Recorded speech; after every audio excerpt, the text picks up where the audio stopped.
Hey, welcome to another episode of The Lamp. I'm Pat Munsey, publisher of the Kokomo Lantern, and with me today is Susan Alexander, who is the director of all things downtown for the Greater Kokomo Economic Development Alliance. And today we're going to talk about one of Kokomo's favorite events, which is the Strawberry Festival. Yes, indeed. So Did you know this is the 27th year I did we've not. been serving up strawberry desserts? I could have sworn 26. Nope. But 27. You'd be wrong. Is. Yes. 27. Yes. That's only the first time today, right? Yes, right. We took it over in 1998 when it was just a small 2-hour gathering. Sure. On a little part of the square. Yes. And from the Bell Telephone retirees, as a matter of fact. So. Had no idea. Yeah, but since then we have grown it to a full day. Well, this is the biggest one yet, right? It is. We're going to be covering 8 blocks this year. So wow. we're making the plan. We're working with our electrician to make sure we got everything good to go. So very cool. Yep. So let's talk a little bit about, because you've been along for most of that. Sure. I mean, you were 6 when it started, and I get it. Exactly. Yes. But how did we get to this point from when the Downtown Association took it over? Right. Well, being that it is the only fundraiser for the Downtown Association, it helps support all of our revitalization efforts in downtown. And why is that important? Well, a vibrant downtown benefits everyone. That's what they say. It attracts visitors, we support small business, and it really just makes the local economy sing. And we like bringing people downtown to the center of it all. Sure. So we love gathering people, so it just kind of, once we took it over so many years ago, it just kind of, we kept growing it. And it's really lovely that it has grown organically. We kind of try to hold on to it loosely. We want everyone to benefit. That means vendors, that means downtown businesses who are just, right inside the festival grounds. Of course, our guests, we want them to have a great time. I hear often it's one of the times that community members see particular other community members that they haven't seen in a long time, right? And we hosted over 10,000 people in downtown last year. So we're hoping we have good weather and that and we'll have that again this year. Sure. So. But that means that you have to have a lot of strawberries, because there have been years where we've run out well before the festival was over. True. How many gallons of strawberries and ice cream are we going to have on hand this year? So we will have the festival open from 11 in the morning. We'll start serving at 11. We will close down the festival at 9, and we will stop serving strawberry shortcake desserts at 7. Or when we run out of things. Gotcha. Okay. So, but in order to accommodate all of those dessert needs that our guests have, we have ordered 7,000 shortcakes baked by Tastefully Indiana. We have over 4,000 pounds of strawberries from Moore's Pie Shop. 300 gallons of vanilla ice cream from Scoops. Okay. And 350 large cans of whipped cream from Meyer. Sounds like you better get there stuff. early. You better get there early, because I don't think that's going to last past 4 or 5 o'clock maybe. So, especially since I'm going to want 2 or 3. You said there were 10,000 people who showed up last year, but you only have 7,000 shortcakes? I know. Get there early. We do recommend that. And you can get pre-sale tickets at all the First Farmers Bank and Trust locations. Buy them now. Yes, and also all library locations. Oh, that's great. So plenty yeah. of places where you can pick up these tickets. And the tickets are how many dollars per? They are $8 this year. All right, still affordable. Still, have it be your lunch, right? Lunch, dinner, snack. Excuse me, diabetes, what do you think of that? Oh, It's you're all okay? good. It's all good. My diabetes says yes. Let's go right ahead and have that for lunch. Absolutely. Well, let me say this. There's a lot of other food stuff that you can get as well, and we'll talk about that in a second. But let me tell you about the volunteer effort that it takes to put this on. I'm sure it's enormous. It's enormous. 150 volunteers come out at their appointed time and make that festival run. Wow. That's from setup That's from moving ingredients from here to there, serving it up to our guests, cleaning up after everything, helping people get to their table with their desserts, because that's kind of a lot to handle, and really just keeping the whole festival grounds clean and appealing, and just like we want to keep all of it, you know. So do you have your 150 volunteers? We're close. We still need some folks out at our evening session, which is kind of 4 to 8. Okay. And how people can sign up is they can go to KokomoStrawberryFestival.com and click on the Strawberry Festival the strawberry actually that says volunteer. Okay. And they'll have all the options right there. And yes. I can pick my time. You can pick your time depending on what's available, because we have a lot of people already signed up. Sure. But we'd love more people to come out, and like I said, the evening time or the afternoon is more what we have needs of right now. Gotcha. So obviously everyone shows up for the strawberries. They do. But there's so much more that goes on. So I mean, that's just like 5 minutes of it, or well, maybe you take longer with your strawberry shortcake. I don't. 5 minutes is like tops, and then I'm ready for something else. So what do you have for me? Let me say this: we have 185 vendors. And so, again, that's taking up 8 blocks. That's an enormous number. It's a big number. I mean, you're going to have every kind of food you could ever want.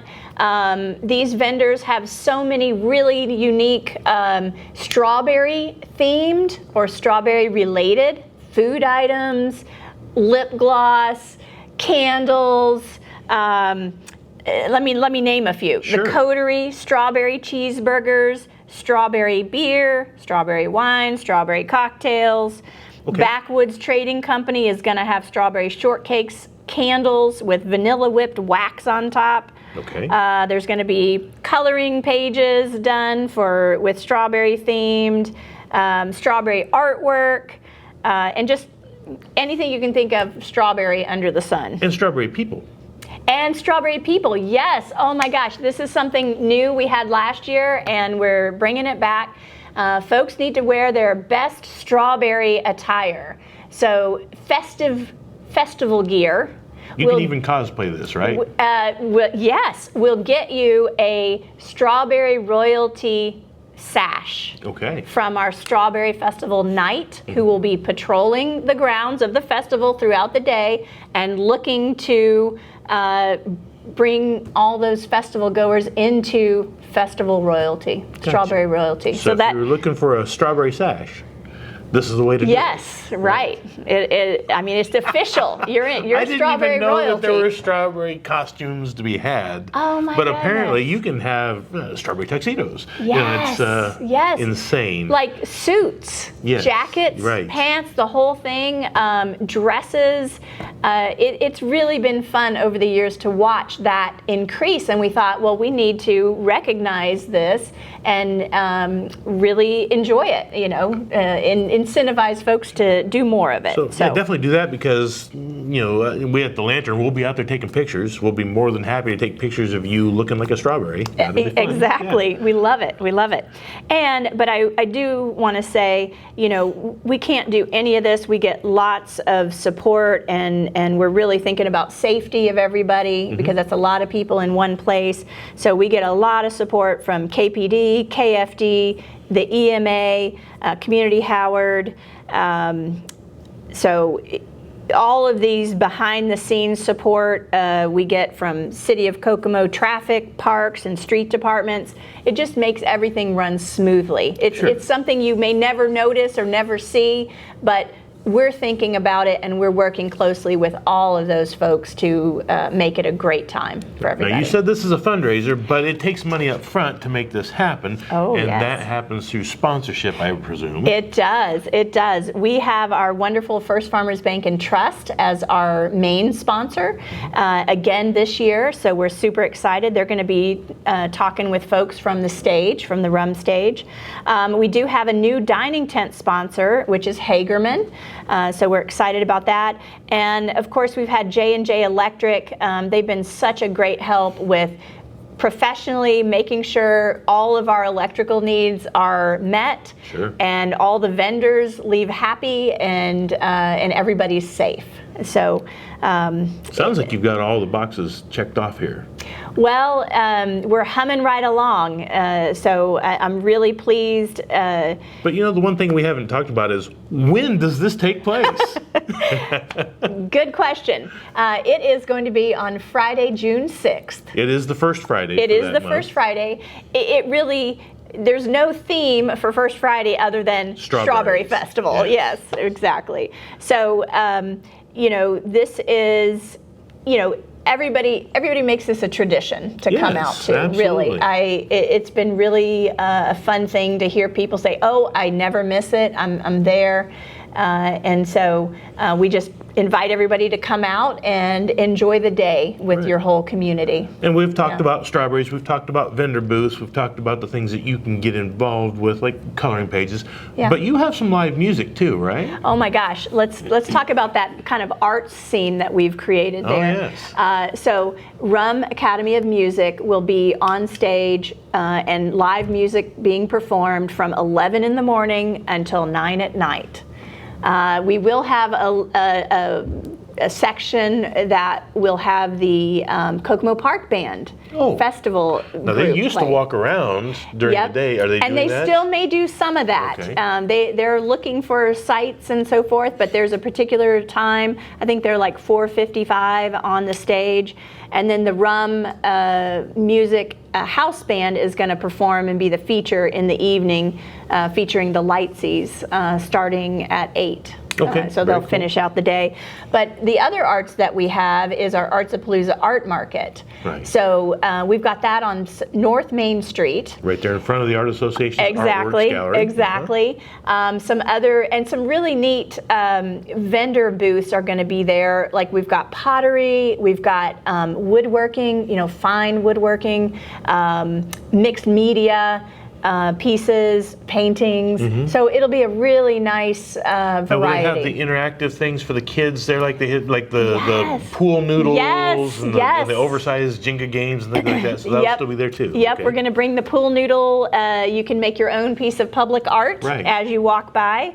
And also, Kokomo, we're having a plein air paint out. So you might be seeing artists with their canvases set up and easels along the streets, painting the street view for that day to be shown at the park at Highland Park at the Art Center. Oh, okay, very cool. After the fact, but. So yeah, the art is really. I'm very pleased with how that's come along.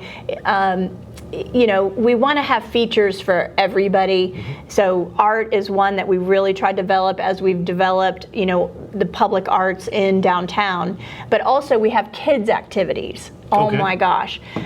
We have A-Bait coming back with their Tiny Tot motorcycle adventure. Yes, sure. That is a blast for everybody. Be on everybody. Sycamore Street again? Actually, I'm telling this live now, but we're gonna be moving things around a little bit as we've grown. Okay, cool. So we'll be. So grab a map. Grab a map. That's right. And I'm assuming that you guys are still doing your paperless efforts, so I can get that map on my smartphone. Am I right? Exactly. Yes. So I can get the Strawberry Festival layout with all the news, all the stuff I need to know.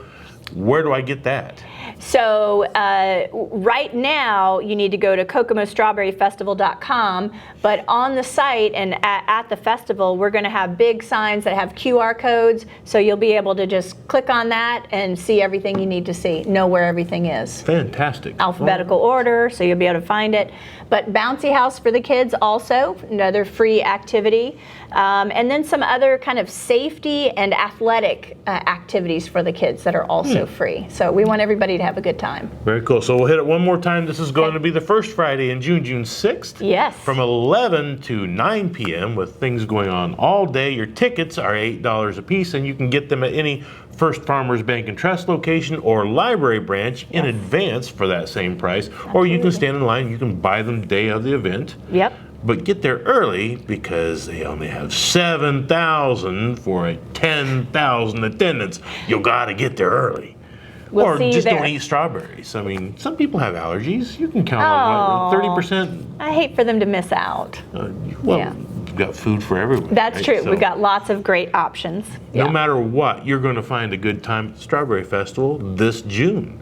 So, Susan, thank you so much for sharing all this information. Make sure you go on to their website if there's anything that you have additional questions. If you want to volunteer, I'm assuming all the vendor booths are full at this point. They are. So Yes. you've missed out on that. But Yes. aside from me and like some guy up on the north side, we're the only ones that don't have a booth, it sounds like. So I think we're okay there. You know? Well, thank you for having us on, and we love talking about the Strawberry Festival, and we really do hope to see everybody out there. Excellent. Thank you so much for tuning in this week. Watch next week for another riveting episode of The Lamp. But until then, please be good to each other.